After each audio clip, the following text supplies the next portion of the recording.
Good afternoon, ladies and gentlemen, and welcome to another edition of MCO at Home. And today we have got a special guest. He's a good old friend of mine, Mr. Desmond Ng, who happens to be the CEO of Petsmore. Welcome, Desmond. Thanks for the invite, Datuk. So you're doing well at home, I can see. Actually, I'm still working every day. Right. Yeah, I do it go to keeps office us more every day. busy. Yeah, during the MCO. Yeah. Okay, let's get the ball rolling. I would like to introduce you, but I think you have been doing a lot of work. You have been coaching and mentoring 60 over companies in your stint as the COO of Black Box Insight before moving to your current position. Can you tell us a little bit more about yourself and your journey prior to becoming Petsmore CEO? Yes, indeed. Yeah. Hi, for those who are yet to know me, I am forever 19 Desmond. Yeah. I am the CEO, as what Datuk have introduced, of Petsmore, and we have about 20 outlets now. We are 20 outlets of pets chain stores. Our business is basically homing fur kits to family and individuals that who are very lonely at home. So we are actually turning a loneliness into love, the kind of business. Right. Prior to this new assignment, which was in November last year, I was the CEO, as what you introduced just now, of Black Box Insights. About 6 solid years there, I mentor and coach about 60 SME in embracing data technology to drive sustainable profitability. You know, the number of 60 over 6 years is actually very small, right? And it also reflects how difficult it is to change the mindset of SME in embracing digital transformations. Right. So from coaching 60 and from advising, coaching, consulting, and I believe Petsmore was one of your clients then. I mean, what made you jump right into the management of Petsmore as its CEO, right? And what difference did it make, you know, from merely advising to being at the helm, you know, navigating the company yourself? Talk us through that journey. Actually, Petsmore has been using BI for over 5 years. And as what you rightly say, a tool is still a tool. It's only help you to deliver the strategy. So the person who actually run and actually using the tool is still actually more important. Right. Last year, I was asked to help to turn around Petsmore, as Petsmore is in technically insolvent kind of stage. Yeah, so I took up the challenge, and basically now giving me the golden opportunity now to use the tool in the right way and actually how to engage the entire team, switching from very conventional way of performance management to a more data-driven kind of performance management. Right. So what still keeps you awake at night, you know, now that you are heading Petsmore? Are you satisfied with transformation? How are the figures like? Yeah. Yeah, my clear objective and task given is to turn around Petsmore into a profitable business. And along the way of doing that, that will definitely make Petsmore the biggest pet chain store in Malaysia. Just like how Seng Heng have actually achieved that in the CE industry. Right. And Seng Heng, you are often associated with the very, very successful Seng Heng, which is currently the largest, if not the second largest retailer in Malaysia, according to the figures given by KPDN HEP. How different is it navigating Seng Heng, advising Seng Heng from Petsmore? Is there a standard formula that can be used for all SMEs? The basic fundamental is the same, although the product characteristic is a little bit different. Consumer electronic is more low frequency kind of industries, and pets industry, we are dealing with consumables. So those belong to high frequencies purchase patterns. But the basic fundamental will still be the same. The nature of business is still about finding, keeping, and growing the customer, right? Right. So when did you take over Petsmore? I actually help out on a part-time basis 2 years ago, but November last year, finally I have to take over on the full-time basis. Right. So in these 4 months, what have you changed? What has Petsmore done differently? Actually basically just continuing the entire digital transformations done executed by the previous management. It's just the difference now is we try to actually do it in more details, and like most of the time when I share with my clients, I always share with them that the digital transformation is a process that actually have to call for top-down approach. Right. And most importantly, it has to be kind of start off with a small bite size instead of a very ambitious and all this, and then inching slowly forwards. When I took over Petsmore over the last 4 months and all this, actually every night I have to think of some small little actions and all this. Right. That can be easily executed by the team members. Then crafted them into a simple and in a graphical kind of a format, so that the next morning they can share it downwards, and that cover all area, functional area within the organizations. Actually, in short, means that once the direction is being set, we have to actually break down the big objective into a small bite size. Thank you. So you're basically saying that when you have taken over, you have a hold on the reins, and you've got to take things that are bite-sized, and it's all basically about execution and about minor evolutionary changes. But has it prepared you for what has hit Malaysia and possibly the global economy today, brought about by COVID-19 pandemic and yeah, the ensuing movement control order? I'm sure it has in a way affected us. We are at home right now. How has it impacted Petsmore's business, and how prepared are you for it?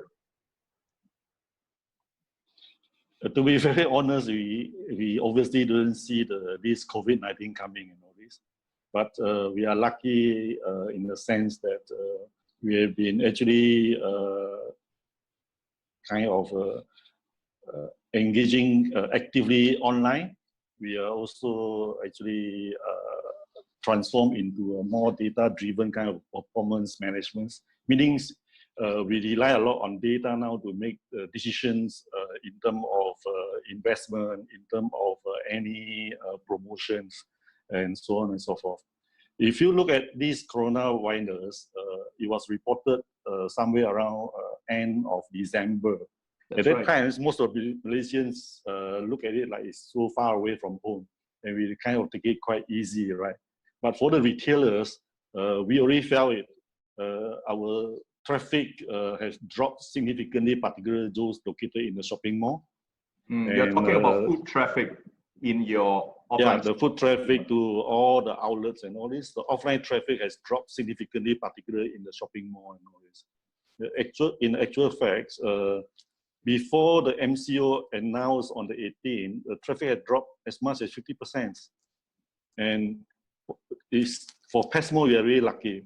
We are lucky that we are preparing very well for actually the same kind of effect that brought by this so-called social new retail. We thought that offline traffic will drop because of this new wave. But what is different now is replacing this is they brought forward, and the intensity is actually more than 100 times as compared to this so-called social e-commerce wave and all this. So COVID-19 is kind of actually fast-tracked the entire this evolution. That's right. So you have to go from baby steps in the wading pool straight into the deep end, right? But it's again, you mentioned something about, your experience with Ng and other companies in the 60 odd companies that you have consulted for, and Petsmore. But I'm not sure, but due to the nature of pets as a business, aside from just consumables, there's also that factor of a personal connection with the pets and all that. And how does technology bridge this? Before someone buys a pet, they need to see and touch and probably hug it and fall in love with it. How do you make that feel possible using technology? And how do you bridge that challenge? Yeah, let's divide this into two parts of it. Right. On the product side, it's quite relatively easy. But when you talk about services and you talk about live pets and all this, yeah, one need to know about the characters of the puppies and all, and that can never actually happen online. And that's the reason why Jack Ma said that e-commerce is already game over. Replacing it is actually the new retail, the O2O. And what O2O mean is actually simply mean online and offline seamlessly integrate together. Things that you can do better online, we do it online. Things that you cannot be actually deliver online, you still have to fall back into offline. And that actually gives a new lease of life to the retailers. They don't need to let go on offline and then switch entirely to the online. What they need to do now is transform into a O2O kind of a business models. And for that, you will be able to actually meet the demand of this so-called behavior of the new consumers. Right. I'm going to hold you to what you mentioned about Jack Ma, and let's return to this COVID-19 pandemic. You are talking about O2O, but right now, obviously, we can only have a full online experience because of the social distancing that we have to observe right now, imposed by our government. So how do you adjust to this? Because there's clearly no offline component right now, because pet shops are really not categorized as an essential good nor services. Can you take us through that? Yeah, actually, when MCO announced, only those fall under the essential good list are allowed to continue operation to serve the nation, right? And as a pets chain store, there are some of the product like food item, medical product, and all this. Those are still basically still essential product to our fur kids, right? Normally, most of our customers, they take their pets as part of the families. So they actually call them their fur kids. And for Petsmore, what we do is immediately we turn our entire retail front end staff into a core agents. Yeah, and this is exactly where it actually helped us a lot through this crisis. We have more than 100,000 of member database, and since our staff cannot serve the walk-in customers, they all convert into a core agents, right? They literally WhatsApp them and then doing telemarketing, and then we do home delivery. And for some of them who would like to pick up from our outlets and all this, they can just drop by our outlet to pick up. But there's strictly no walk-in customer during this MCO period. And one good thing about this is our customers and our members now are forced to learn how to buy online now. They order food online. Now they order food for their food kids online as well. And we are very happy that our staff, in the past, it takes us a lot of kind of effort to convince them the importance of selling online and all this. Now, basically, they got nothing to do except calling and WhatsApping the members, right? And we believe that these new habits, right, that with the extended period of MCO, it will form it into a hard habit and all this. And we believe there's no U-turn for this. Yeah, it's a new norm that actually no U-turn at all and all this. After the MCO period and all this, you will see an entire business landscape in Malaysia retail industries. And yeah, that's it. Right. So it's sort of That's right. We are all thrown into the deep end and are forced to swim or sink, at this deep end, as they say. Blessing in disguise. Okay, just a question. From what you have described, I could see two clear components in terms of your strategy during the COVID-19. First is a new way of engaging with the customers, right? Because they can no longer come into your stores. You observe a significant drop in terms of footfall, and you were sort of prepared for it, and you just need to fast track your customer engagement by getting in touch with them. Can you take us through that part, on one, and the other end would be galvanizing your staff, the people within your Petsmore team, and basically retool and give them new responsibilities from the back end to the online end, right? To get involved in fulfilling their orders, contacting them, delivery, and so on. So can you tell us how long did it take for you to learn how to swim in the deep end? How long did you take to prepare? What were the challenges that you go through, and what were the highlights, or the happy moments in your transformation journey, that you have discovered when it comes to engaging customers and transforming your people? Datuk, we are kind of lucky because we already actively developing on this online channel. So with that means that we already have these fulfillment teams, the picking, packing, and fulfillment teams. That resources has been already made available. For us, it's not really a challenge. It's more like a blessing in disguise. Suddenly, our online sales increased by 5-fold. Yeah, and wow. Now the whole online team get so excited about it, and it's like it's been the day they've been waiting for so long and all this. Yeah, but then for those who not having the kind of resources to deal with online business, the challenge will be setting up the team of internal resources that be able to actually doing this kind of offline fulfillments. That is for the fulfillment part. But then there is another team of people that have to be involving in content management, because online is all about contents. And contents here is not just about putting out nice picture and all this. There are quite some skill set involved here.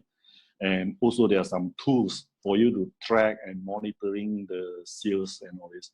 Those are a lot of pain points that actually turn off a lot of SME. They try and then they got bitten and they shy away. It's nothing wrong with the online, but it's more in terms of the wrong approach they took and all this. Right. Right. But I guess please continue. Yeah. Other than that and all this, I would say that for Petsmore, we have less challenge in terms of this transformation. Right. So I guess it's a blessing, as you mentioned. And how long did this immediate transformation take? Did you experience any fulfillment problems? Because we've heard of local e-commerce, particularly grocery providers, that they are not able to fulfill. There's delay in taking orders, delay in delivering to the customers. Did you experience these challenges and issues? It's not happening to us because I think our parcels are relatively smaller, and most of the time they manage to get away from the roadblock conducted by the police.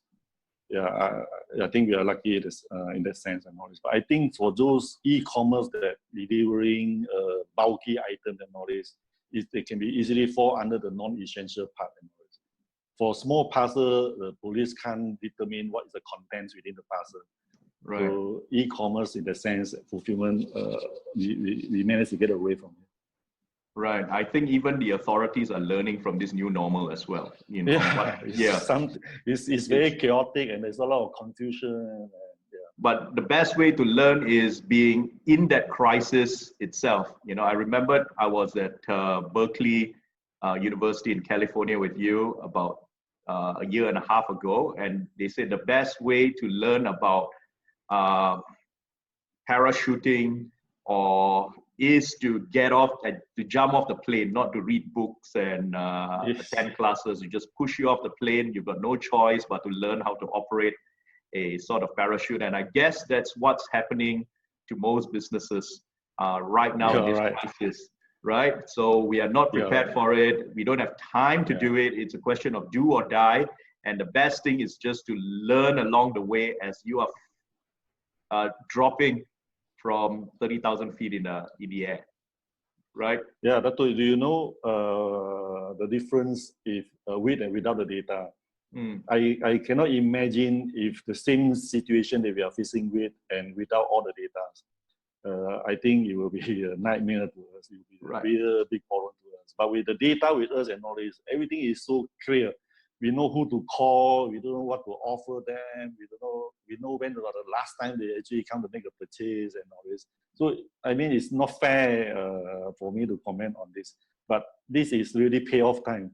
Yeah, all those kind of investment we put in over the last couple of years and all this, and it's really come out and payback time.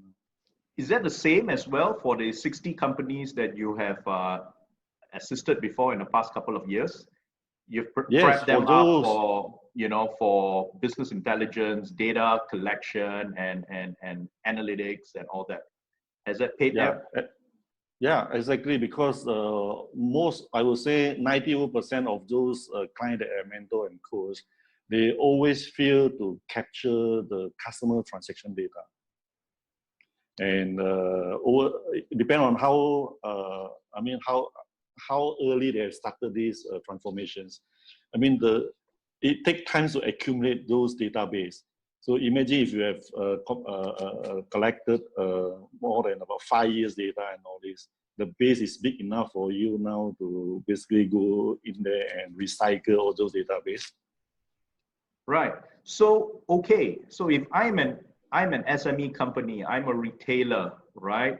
And I have prepared myself through proper data collection, storage, analytics, and engagement, and using this data. So I guess I'm safe.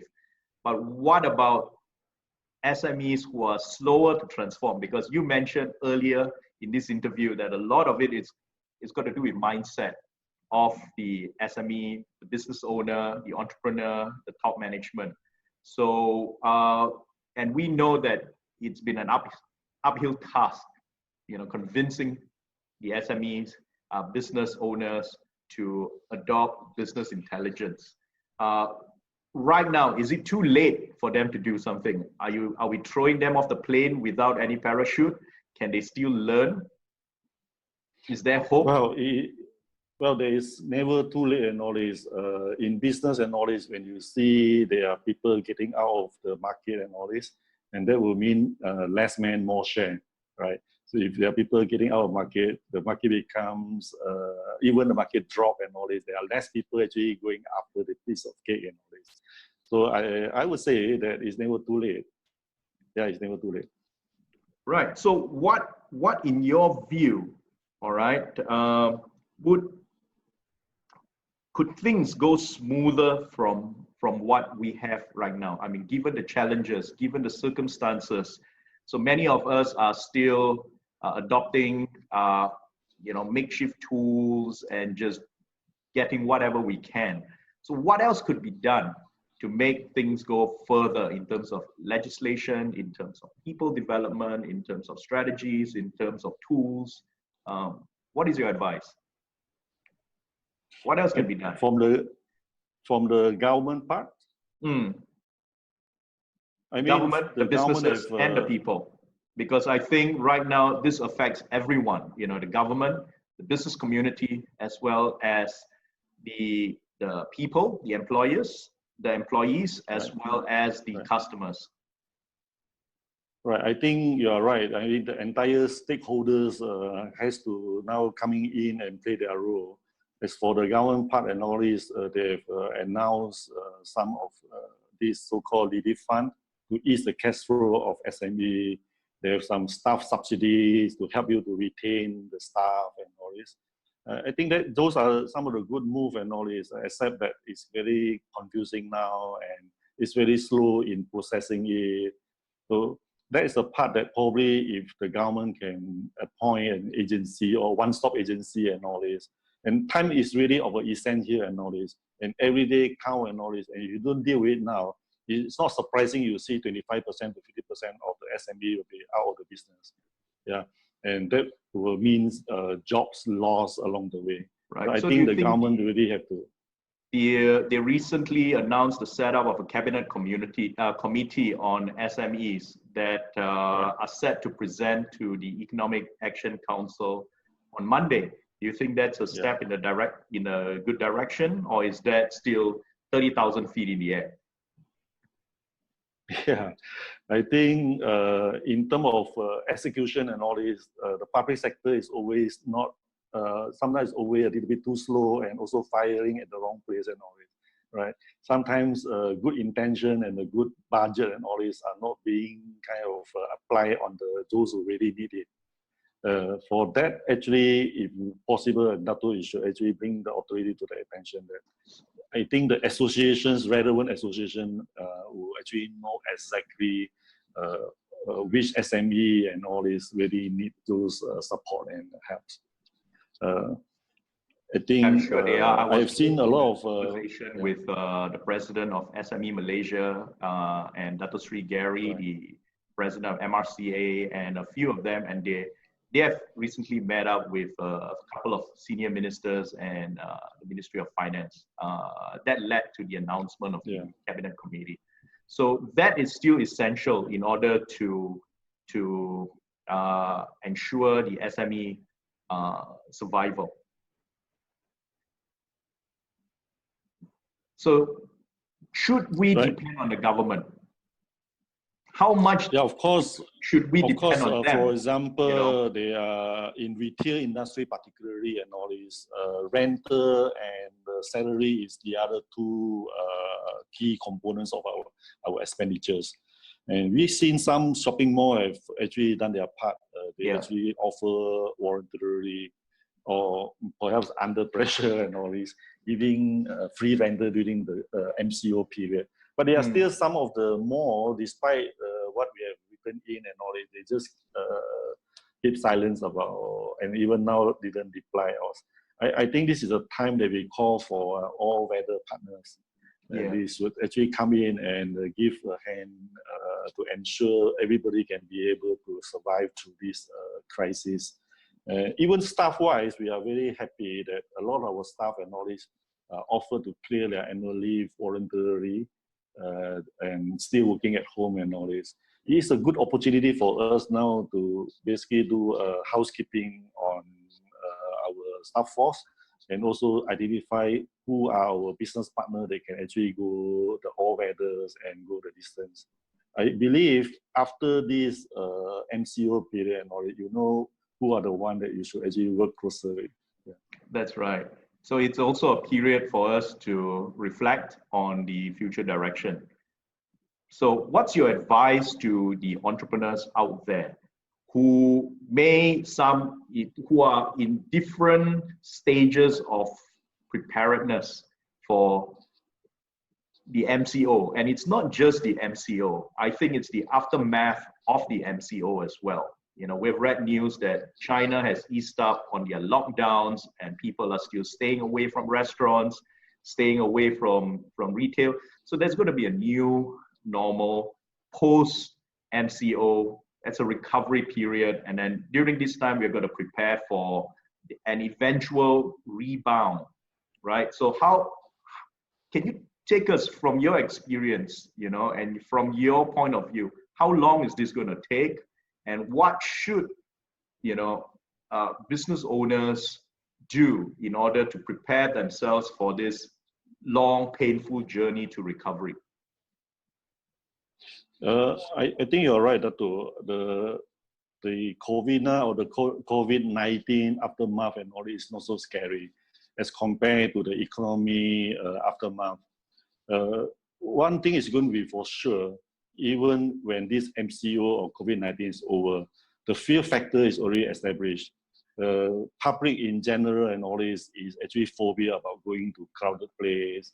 They have practicing social distancing and all this over 30 days, and hopefully or most likely probably another 15 days and all this. By then, this fear factor, this phobia will be established and all this. And this problem and all this is, like you say, is going to be a new dawn and it's here to stay for good. Businesses, business, SME and all this, like it or not and all this, they have to actually come up with the new business models. Yeah, a new business model that be able to actually deal with these new buying behaviors. And my advice is, at this moment, as I always say, it's all lie on the mindset. Over my experience in Black Box and all this, I've talked to a lot of successful businessmen, and they always take it for granted. Yeah, what happened over the last couple of days that never crossed their mind, believe me. Yeah, and now the kind of is a shocking kind of wake-up call to everyone. Actually, I've received so many calls that some of the presentation I've done years back and all this suddenly call me back and say, look, can we actually talk about these digital transformations, data technology again? Yeah. Your time has come. Right. You know, you've proven yourself. You know, you say we have to be prepared for a day like that, but we thought it's going to be gradual, but we didn't expect a so-called a black swan event, you know, to jolt us out of this year. So it's a good time to evaluate. Carry on. Yeah. Yeah, I mean, it's no longer a question of whether you need or you did not to transform and all that. Now it's actually the question of how fast can you do it. Yeah. You know, and to me, my advice is the first step is to change your mindset.